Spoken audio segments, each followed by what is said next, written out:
The ultimate tournament of everything.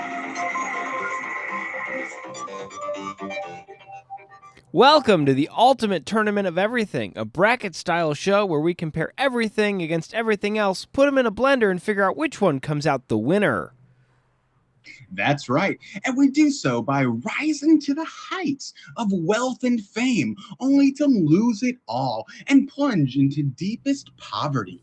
Amidst the rubble and refuse of our lives, we see a single flower growing. Beneath the flower, a sole source of life. What is that source of life? Why, it's our selection to move on to the next round of... The ultimate tournament of everything. That sounds like a Hallmark movie, but not our show. What we will actually be doing is picking one random Wikipedia page and then a second random Wikipedia page, talking about them, figuring out which one we think would win in a fight for supremacy, and then moving that one on through one of our rounds of the tournament. How do I keep forgetting? It's a great question for your doctor. Well, why don't you remind me for the very first time who will be facing off in this very first round? In round one, we have picked randomly at this moment Japan Airlines Flight 404 against Palma Nostra. Oh, ho, ho, ho. Two very, very, very exciting teams going to be clashing here. We knew that this was going to eventually happen, these conference rivals. Let's see who's going to be victorious in this iteration. Well, I'm sure it's going to be exciting, not for the reason we were hoping, because Japan Airlines Flight 404 was actually a passenger flight that was hijacked by Palestinian and Japanese terrorists in 1973. You know, that's a story that you don't hear too much. Japanese and Palestinian terrorists forming up together, they must have had quite a grievance. Yeah, the flight departed Amsterdam Schiphol International Airport in the Netherlands en route to Tokyo via Anchorage. The aircraft was a Boeing 747 with 123 passengers and 22 crew members on board. That is a lot of crew members for a flight. Maybe they had way more crew members back in the 70s, because I think last time I flew, it was like a captain, another captain, and 4 flight attendants. Well, you know, a bunch of them, you can't really tell where they are. That overhead storage can hold a lot more than you'd think. This flight hijacked shortly after takeoff. In the course of the hijacking, a grenade carried by one of the skyjackers detonated, killing her and injuring the flight's chief purser. I'm not sure how you get a grenade on an airplane when I can't even get a Capri Sun, but apparently they managed to do it.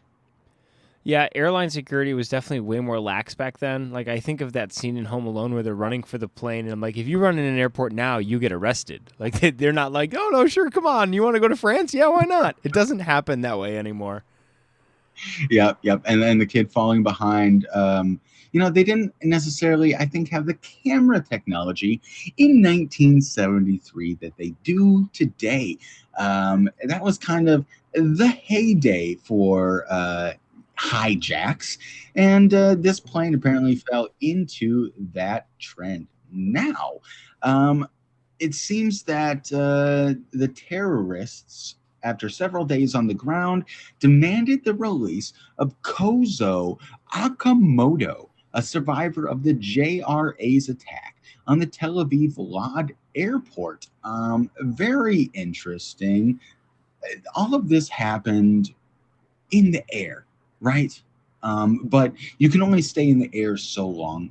And it's really the land that it's about. And, you know, I think we should pivot on over to a very particular piece of land, and that is Palmanostora, a village in Bács-Kiskun County in the southern Great Plain region of southern Hungary. Now, this city, village, has 1,801 people in its population. It has a total area of 20.58 square miles, and its postal code is 6112. Its area code is lucky number 76. Now, it covers a total of 53.21 kilometers squared, and that's about all we know. Yeah, there's really not much more to this article than literally everything we just read. So now, do we go with the one we know the most about, or do we go with the one we'd actually want to visit? Well, I don't know enough to know that I'd want to visit it.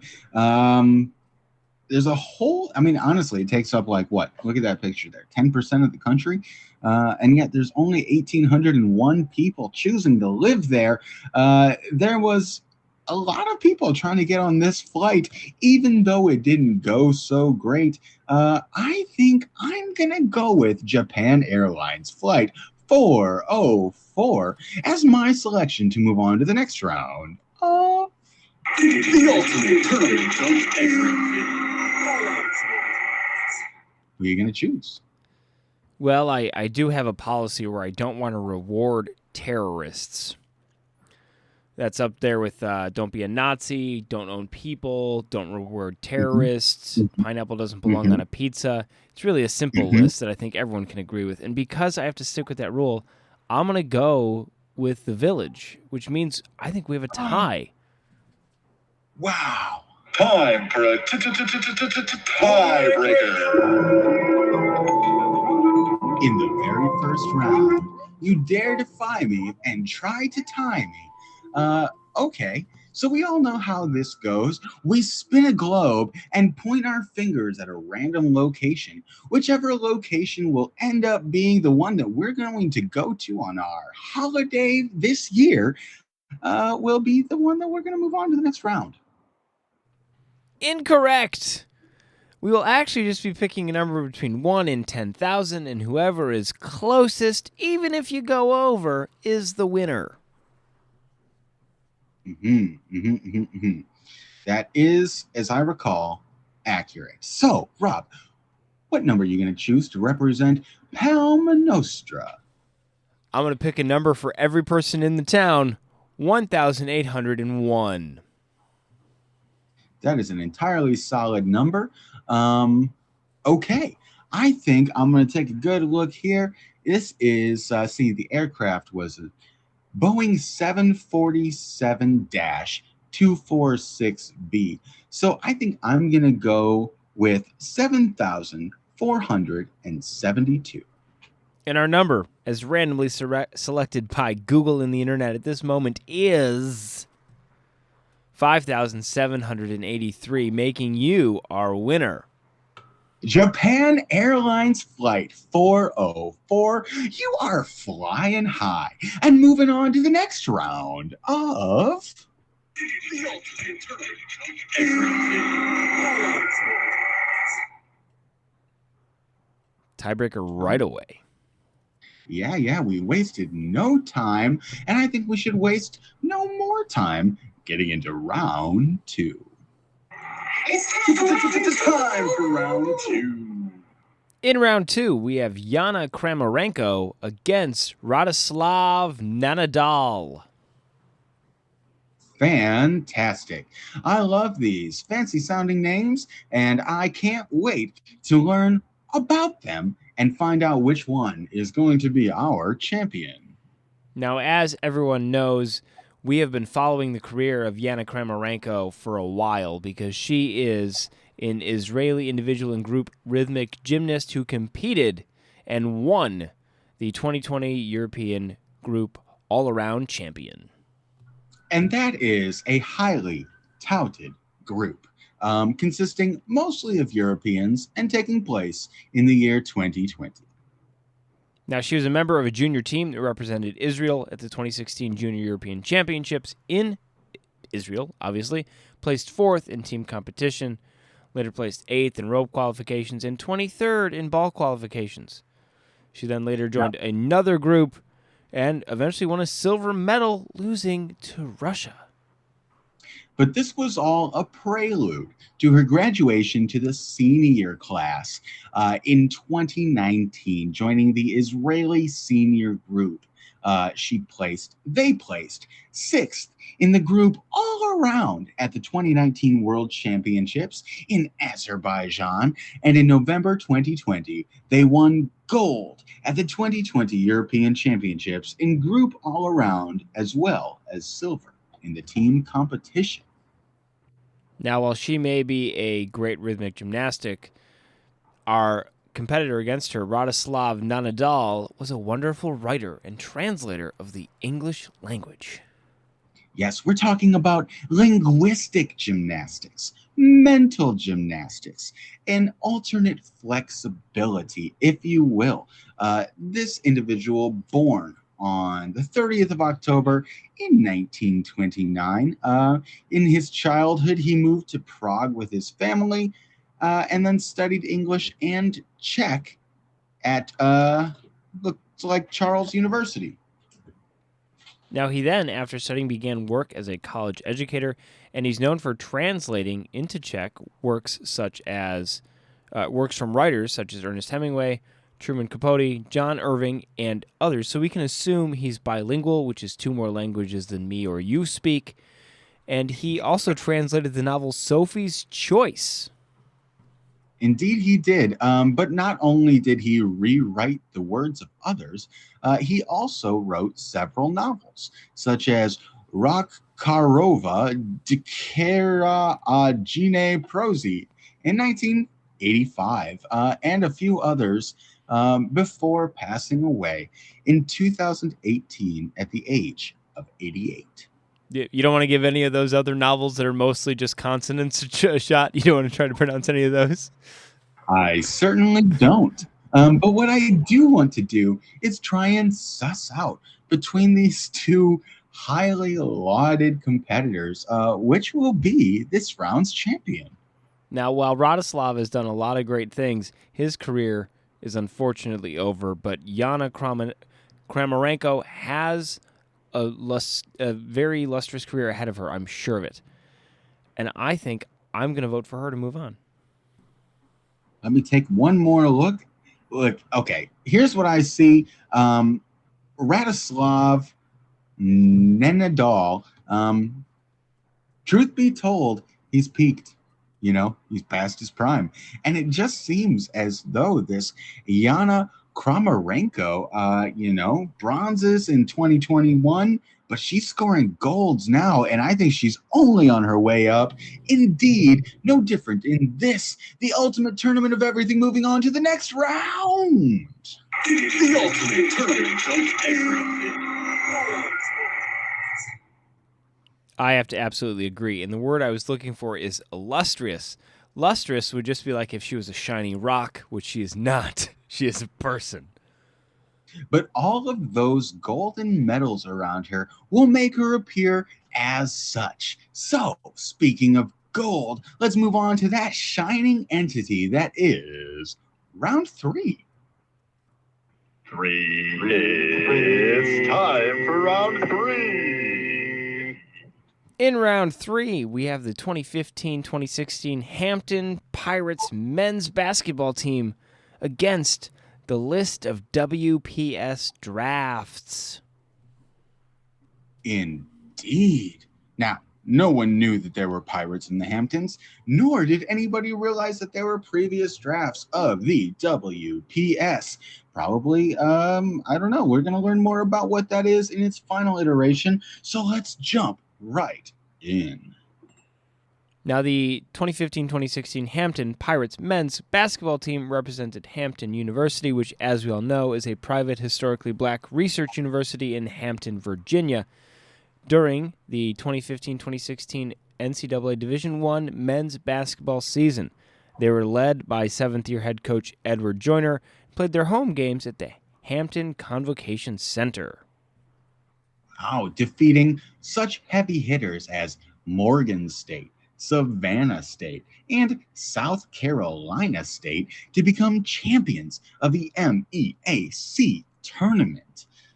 and winning the conference's automatic bid to the big show, the NCAA tournament, where they lost in the first round to Virginia. You can definitely say they showed up and then they quickly left. But at least they got a ticket to the show. Speaking of tickets, let's see what it would take to get a ticket to any one of these WPS drafts.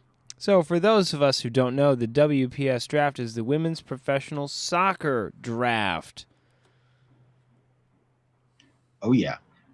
The absolute best of the best when it comes to American female soccer players. A lot of, this is just obviously the tip top of the profession. We're seeing here historically from 2008 through 2012, it appears, the inaugural one being in 2008. They appear to have grown and developed, adding teams.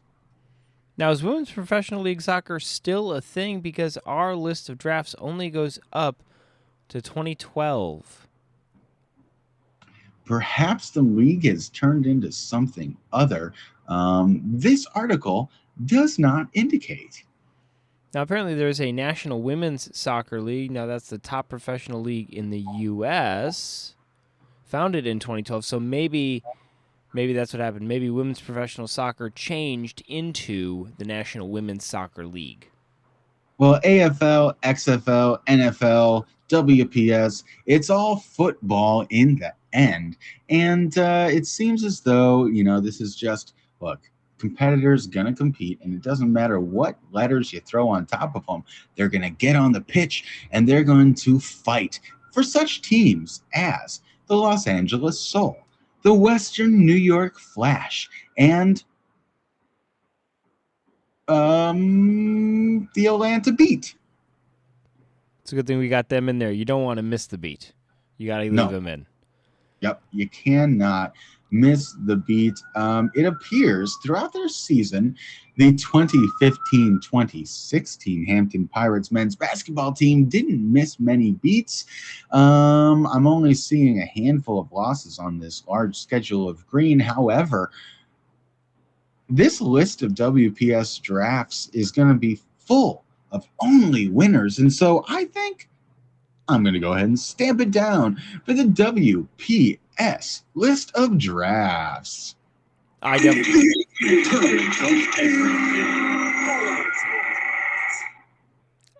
got to agree with you. We know that women's soccer is actually the best soccer in America. We know this. This is true. They have more gold medals than the men. They have more championships than the men. Hey, guys, sorry, that's how it goes. They're better than you are, and they're definitely better than the 2015-16 Hampton Pirates men's basketball team. That's right.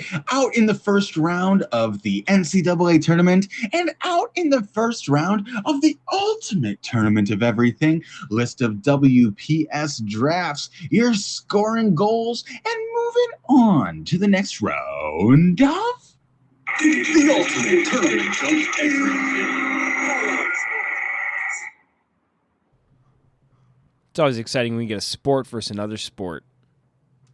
It's good. You know what else is good, Robert? Is it round 4? You know it. My round 4 is ready. In round 4, we have Franziska Elman-Rick against Zemlini Masovian Vivadiship. Wow, this night has just been a cornucopia for the mouth, an iteration of buffet, a buffet of consonants and syllables, if you will. This round is no different. I can't wait for the absolute mouth festival that is this round. Franziska Elman-Rick was actually a German stage actress. She was regarded as the last heroine of the German theater. born into a family that excelled in the arts. Her great grandfather, a Christian singer, her grandfather, an actor, her grandmother, an actress, her father, a singer, composer, and theater director, and she married a playwright. So this whole family seems to have been about the arts. Now, is that because they were naturally gifted, or did they train up their children in the way it should be? I guess that's a question for another day. Now, Elmerick here made her debut in 1862 in Meiningen. After performances in Mons and Kassel, she became active on stage in Hanover. Indeed, followed by engagements in Leipzig, Hamburg, Dresden, Munich, and then she toured the Americas, made guest performances in London, and after a stopover at the Berlin Court Theater, she performed in Hamburg City Theater and then joined the Court Theater in Berlin. She did retire in 1915. Her final show was actually in Berlin at the Court Theater. Passed away in 1931, and in 1948, a street in Hamburg was named after her. The street lies in the district of Mitte, in the suburbs of the city. Huh. Do you know where a lot of streets probably lie? Ooh, where? In Zamonie Masovian Voivodeship. Of course, the settlement in the administrative district of Gmina Stara Blatnica. Now, everyone also knows that that's in Masovian Voivodeship in east-central Poland. Now, I know everybody comes for the facts and they stay for the pronunciations. And you're going to get accuracy in neither here. Now, it lies approximately 9 kilometers south of Białobrzegi and 72 kilometers south of Warsaw. I think that last one you got right. Yep. Definitely stayed up late practicing that one. I keep looking up at the last word here and thinking Voldemort. So let's bounce right back over, though, to our wonderful artist. Just at a cursory glance, got a few photos. An artiste, a member of the 1870s, probably relatively cultural elite, coming from a family like that. Versus our administrative district. Every once in a while, you just know. And I just know who's going to win. I don't think we got to beat a dead horse any further. And that town in Poland's going to thank us if we stop talking about it. I'm telling you, we got to move our actress friend right on into the next round. I think that you're probably right. I mean, you know what? We've got a lot of small towns. We've got a lot of districts.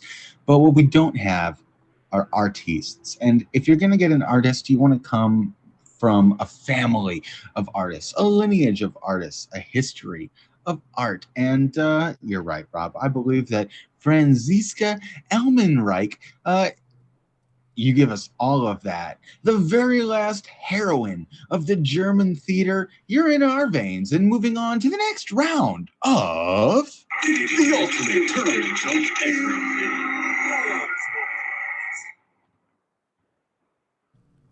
Round 5. Round 5. Round 5. Hey, that's what we said. In round 5, we have Dupree Bolton against George Nixon. Okay, 2 famous last names, 2 relatively unfamous individuals. Let's learn a little bit more about them. Dupree Bolton, born March 3rd, 1929, passed away June 5th, 1993, was a jazz trumpeter from Oklahoma City in Oklahoma. He's known primarily for his appearance as the backing musician on 2 hard bop jazz albums, the first led by Harold Land and the second led by Curtis Amy. Okay, yeah. Now spent most of his adult life incarcerated for nonviolent crimes related to his drug addiction. Considered a mysterious figure by jazz musicians as well as writers during his lifetime, because there was fairly little information available about him. Now, he did play with relatively few jazz musicians, mainly in the LA area and inside U.S. prisons, including San Quentin and Soledad. Biographical information on him began to emerge following his death, most notably in the work of jazz historian Ted Goya, who was able to find and interview Bolton 4 years before his death. So yeah, just scanning through here, it seems as though this was a highly talented trumpet player. Is that correct? Played the trumpet. Yep. Bopping and blowing and just making it go. However, he seems to have struggled throughout his entire life with drug addiction and related incarceration that probably inhibited his career a bit. Yeah, now he did come from a musical family. His father trained him on violin. He learned very, very quickly. His father was actually a part-time professional violinist who played other stringed instruments, and he soon moved on to trumpet, progressed quickly there as well, and his brother was even a jazz pianist in Seattle. It seems as though he was excellent in the bebop idiom. He was a gifted player, they say here.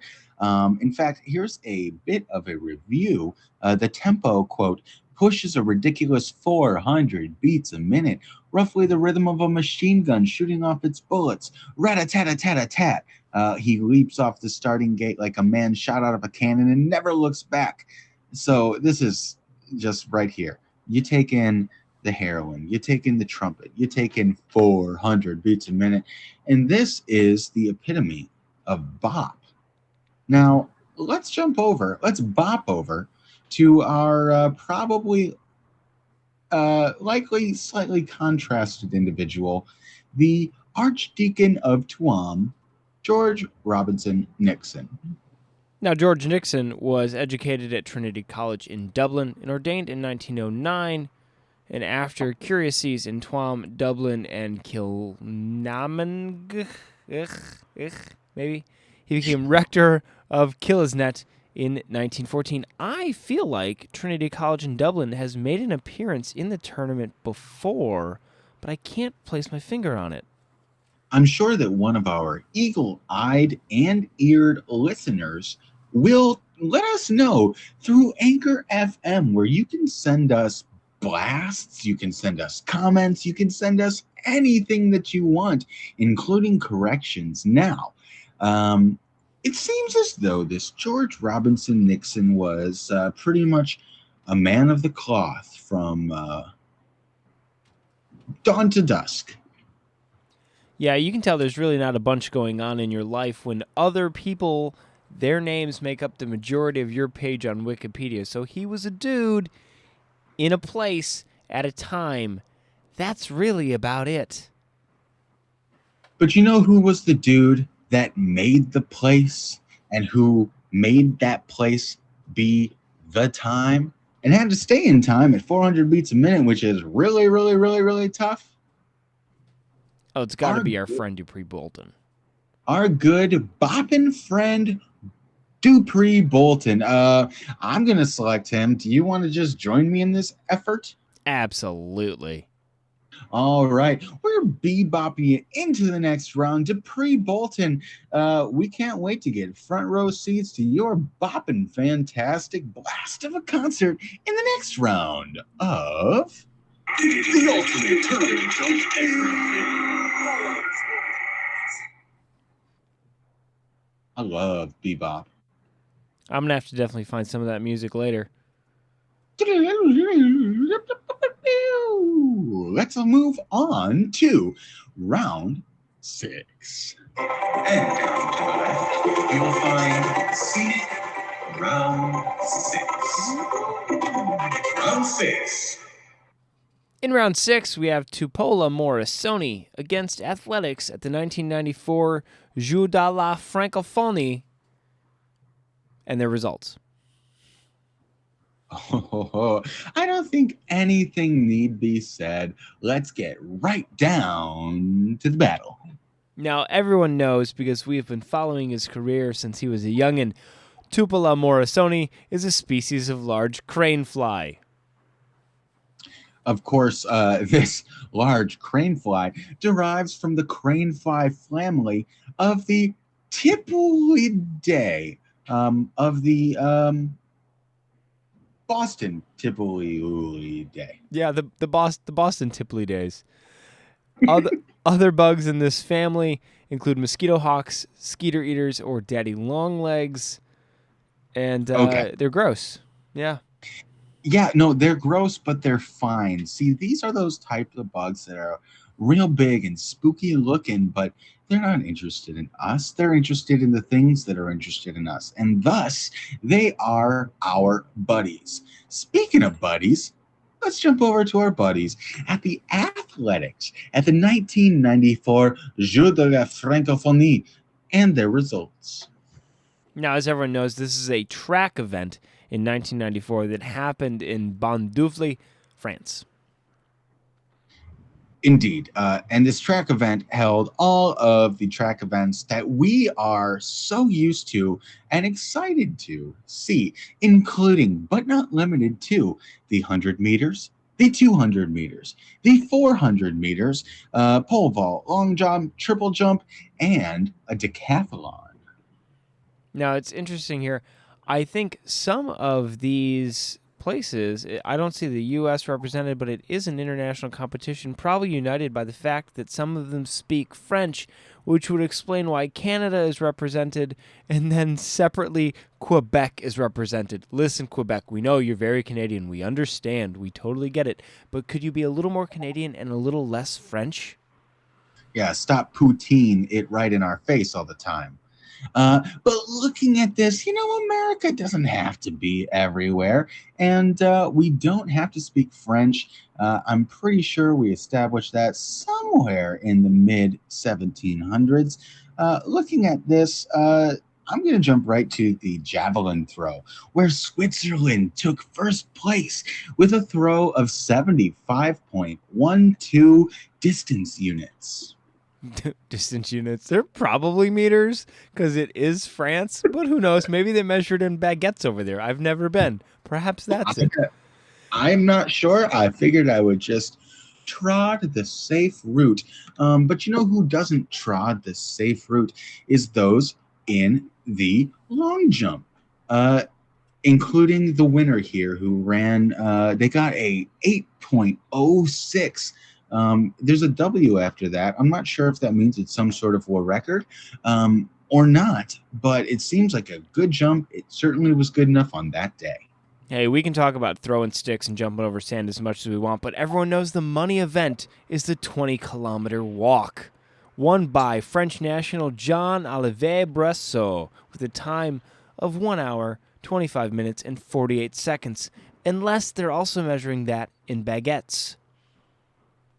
But I gotta say, I'm looking at all of this list of human accomplishments, all of which would best my performance. However, I don't believe that the mile, I don't believe that the 800 meter, especially not the long jump or the triple jump, would have been exceeded by a human beyond that which would have been performed by our friend the crane fly, Tupela morrisoni. I think it's the superior athlete in any given of these competitions, sans the shot put.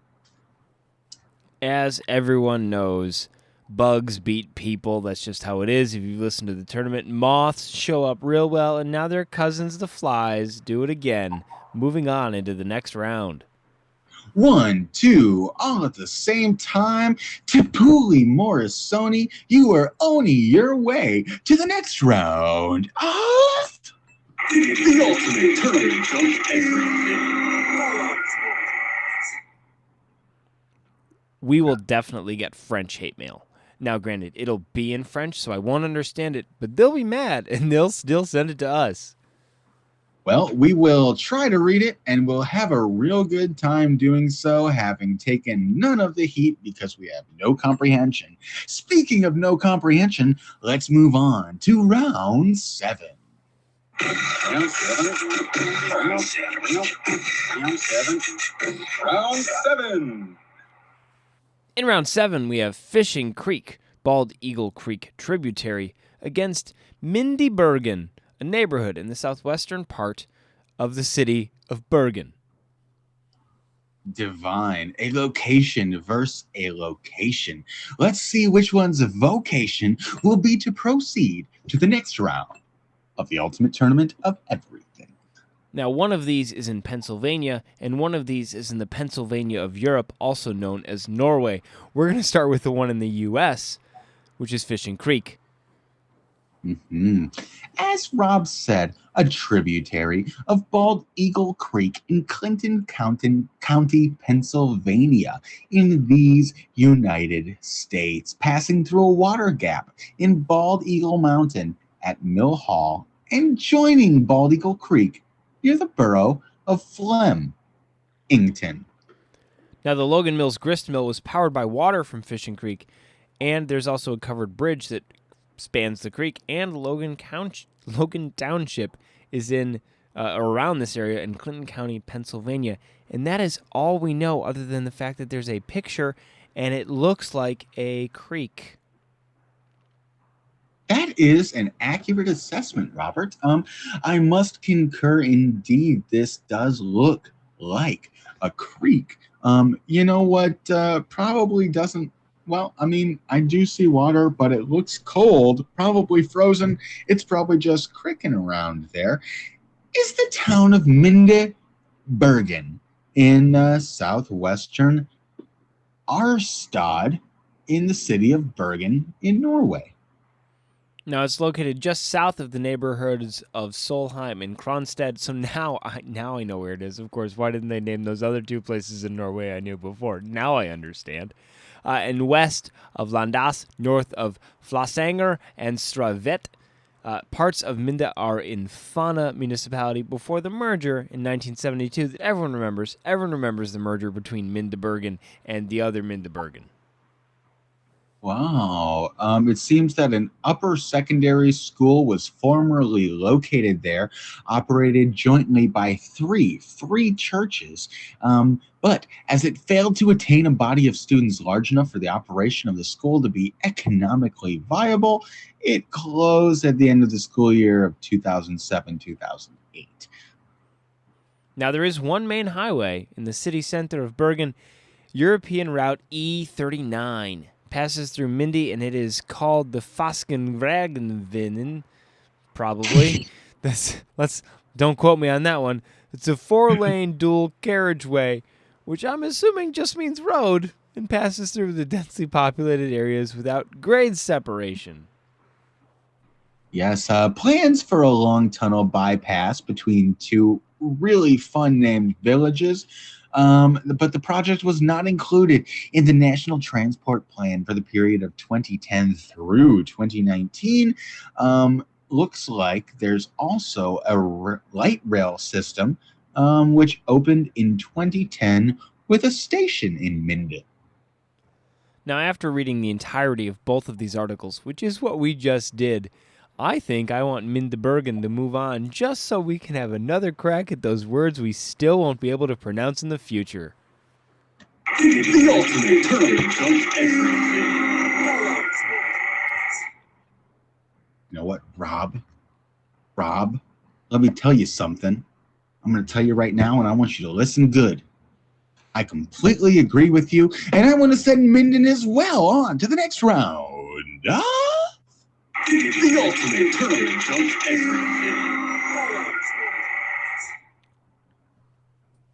Yeah. As it should be. Most definitely. It looks like a lovely place. Houses surrounded by mountainous areas. Yeah, absolutely lovely. Almost as lovely as that divine location known as Round 8. I say, would you by chance have any round 8? Round 8. In round 8, we have the Journals of Susanna Moodie against the Great Antshrike.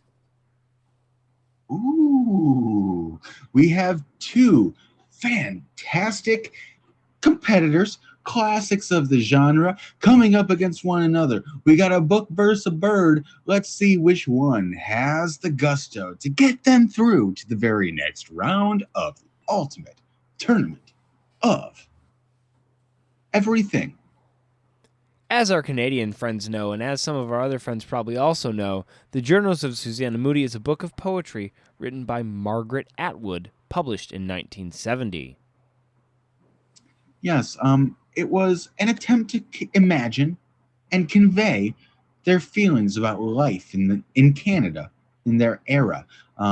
It separates into three separate journals, which cover their arrival in 1832 to a post-death narration ending in 1969.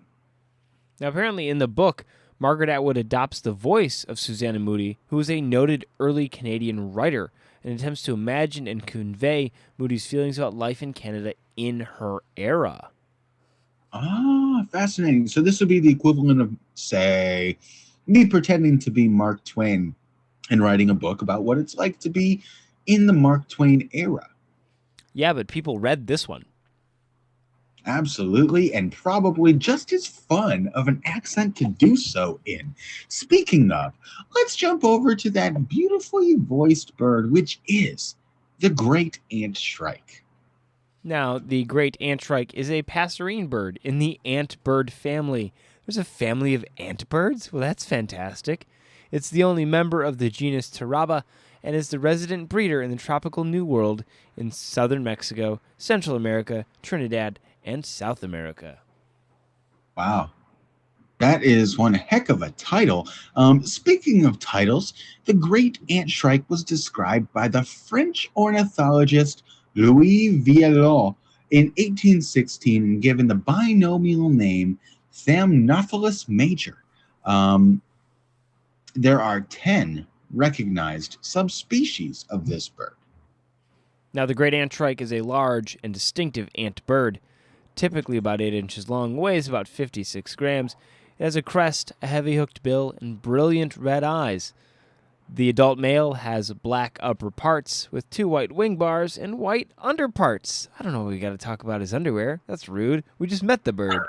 There's a white dorsal patch normally concealed except in threat display, and young males are similar to the adult. Well, when you start putting the female and the male Great Antshrike together, inevitably, you're bound to get a couple of eggs. See, the female sometimes lays 2, maybe 3 gray-marked white eggs in a deep cup nest in a shrub, which are incubated by both sexes for 14 days to hatching. And then the chicks are able to fledge in another 12 days. That's a pretty short turnaround there. Now, they feed on insects and other bugs gleaned from foliage. They will also eat small lizards and mammals occasionally. Now, it is a skulking species. I think we were all skulking at one time, especially as teenagers, but it is a skulking species of bird.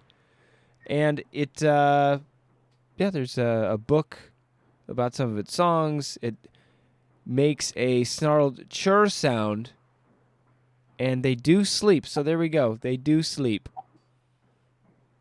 Yes, it has 30 to 40 musical, and I'll quote it here, pook, pook, pook, notes. In addition to that snarled chirr. So this is a versatile bird. We got a map here. It covers a very significant portion, more than half of South America, even reaching into Central and North America. It looks like a pretty cool bird. This book that we've hardly talked about sounds interesting yet contrived, and so, Antshrike, I think I'm going to move you on as my choice to the next round of The ultimate tournament of everything. You want to fight about it, Rob? I do believe, as you were describing the wonderfulness that is the Antshrike, I could just hear it in the background, just back chirping away. And that was just enough for me to move it on as well. Indeed. Antshrike, you have Ant-striked your way into the next round of The ultimate turn jump ever.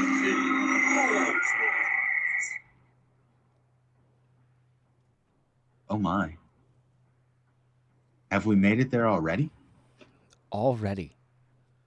Well, let's take this moment to remind any of our listeners that you can like and subscribe. You can check us out weekly, daily with our scouting reports. And through Anchor FM, you can send us in blasts and messages however you please. I promise we'll hear them, even if they're not suitable for the air. With that being said, let's move on to round 9. It's about time for round 9. Round 9. I'm so excited. I know, me too. By the way, we do appreciate all 3 of our listeners. So, thanks, guys. You 3 are the best. Even 3 listeners have 6 ears, and if each of your ears tell a friend, that's already up to a number I can't calculate. Who will we be facing off against each other in this round of the Ultimate Tournament? In round 9, we have Folkestone Roman Villa against Adri van Hoolingen. Now, Mike, we are going to play this game I know you love. We are going to figure out what Adri van Hoolingen actually does. I'm going to give you 4 options, and you're going to tell me which one you think he does before we talk about him. Thank goodness, because without options, I would have no clue. I will tell you that he's from the Netherlands if that is going to help, okay? So, Adri van Hoolingen, is he the founder of IKEA? Is he a retired road bicycle racer? Is he a C-suite executive at a former tech company? Or is he the frontman to the Netherlands death metal band? Hey, don't put that in the train. You think you're real smart, don't you, Rob? Think you could pull one over on me? Never. Not this cat. No way. I know the truth. And what's the name that you said? Who are we talking about? Adri van Hoolingen. Adri van Hoolingen is, as we all know, all 4 of those things. Thank you. The answer is E, all of the above. Not technically wrong, but also not technically correct. He is a retired road bicycle racer from the Netherlands who rode in the Tour de France. And that was my backup guess. Well, there we go. Let's start with him, why don't we? He was born October 27th, 1953 in the city of Hasselt in Gelderland. He was a professional rider from 1978 to 1987 and won the 18th stage at the 1982 Tour de France. Okay, yeah, definitely won a stage. He also competed in the team time trial events in the 1976 Olympics. His brother Jan was also a professional cyclist, very successful. Yeah, it seems like this guy he put the pedal to the metal and went as far as he could. He's no Lance Armstrong, but who would like to be?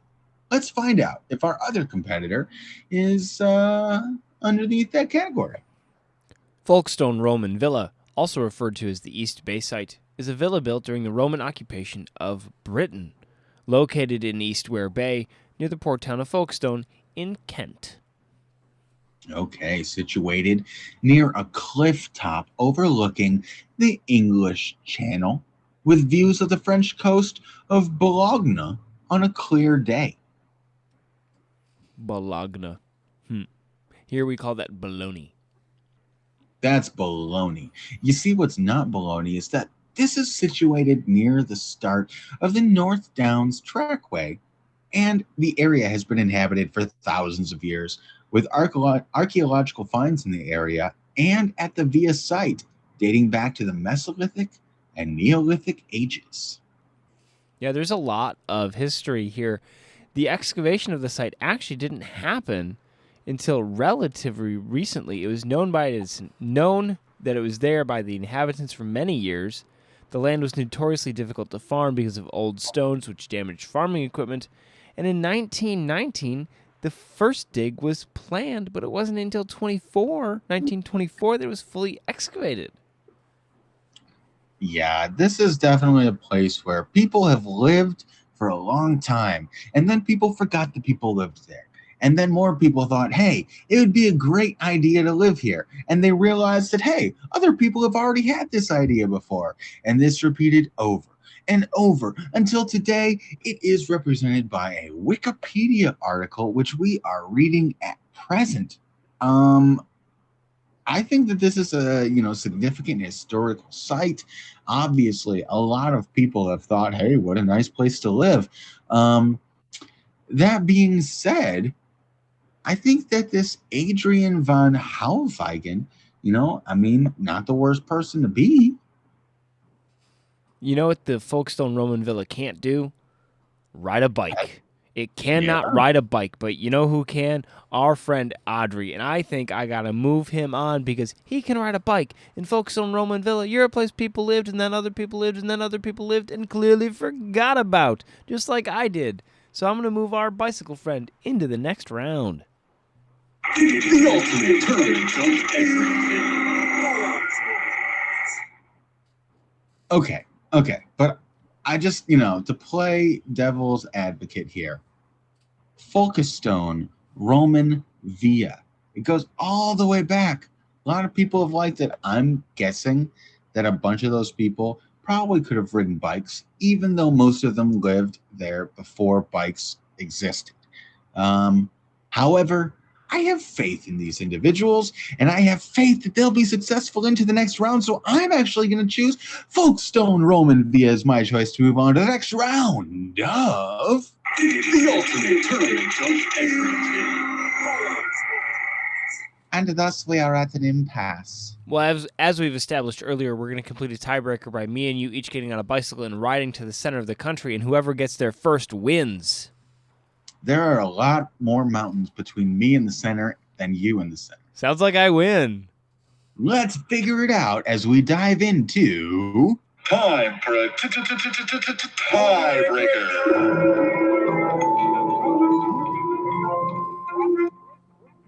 We will instead actually be picking a number between 1 and 10,000, and I'm going to go with the birth year of our bicycle friend, 1953. All the way up to 10,000, you say. And 1950... Okay. I'm going to go with... You said 1953? I did. I'm going to go with 75, for this via was built originally around AD 75. Our number randomly selected at this moment is 3,295. And by a literal landslide, that means that Audrey van Houweningen, the retired road bicycle racer from the Netherlands, you've pedaled your way to the front of the pack and are moving on to the next round of... The ultimate tournament of everything. It's always nice when we get to catch up with some of the competitors that we've been following for literal years as we randomly find out about them in the moment.